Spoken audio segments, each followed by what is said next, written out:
Alrighty. Hey folks, maybe it's me, but how many guys have noticed that people in our society today is they basically become self-centered? Have you noticed that? It's an attribute. It's almost like everybody runs on the unholy trinity, me, myself, and I. You heard that one? Okay, and here's the interesting, unfortunate side effect. People today, they're walking around with this poor me syndrome, poor me. And what they're doing is they're acting like their problems are the biggest and the worst in the world, but actually what they're doing is drawing things way out of proportion because they're simply drawing attention to themselves. Have you noticed that? And so here's the interesting question. In light of that behavior, then how in the world do we know, okay, accurately, if somebody's truly having a bad day versus just blowing things out of proportion to draw attention to themselves? How do you know? Well, you guys, you're awesome. It works well with my notes. I'm glad you asked that question. It took me 2 paragraphs to lead into it. Okay? Here's how you know, folks. I came across, that's right, Russ, of a list of some signs to indicate you are having a bad day. It is pretty simple, folks. If any of these things happen to you, there's no need to question. You are not drawing attention to yourself. You are definitely having a bad day. Let's take a look. Here's a bad day. Your secretary tells you the FBI is on line 1, the DA is on line 2, and CBS is on line 3. Okay? That's the serious, right, Mary? Don't forward that call to me. But that's right. Hey, let's go on. Hey, your suggestion box starts ticking. You know what I'm saying? Run. Okay, that's a sign of a bad day. Here's one. The plumber floats by on your kitchen table. And it's Ken Krantz.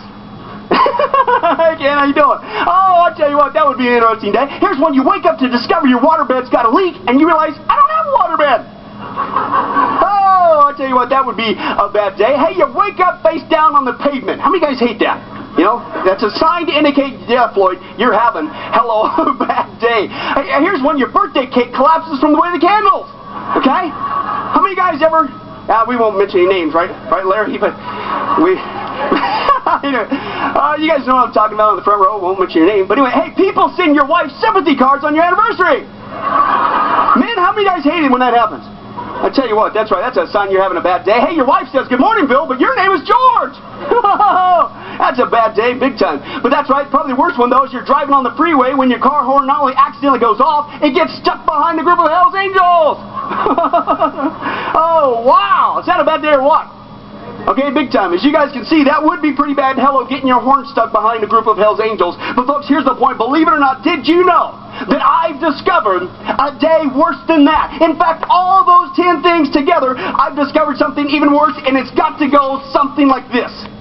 The ultimate sign you are headed for the worst day of your existence is this. It's when you wake up one morning only to realize your family has totally disappeared.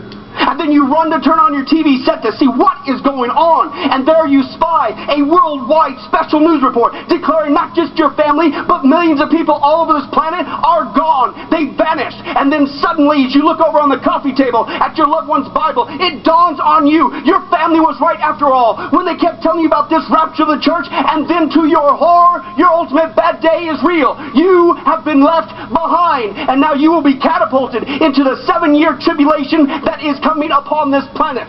And people, for those you may not know, hello, the time of tribulation is not a party. It is an outpouring of God's wrath on a wicked and rebellious planet. In fact, Jesus Christ the Messiah, he said this in Matthew 24. He said it's going to be a time, quote, of greater horror than anything this world has ever seen or will ever see again. In fact, unless that time of calamity was shortened, the entire human race will be destroyed.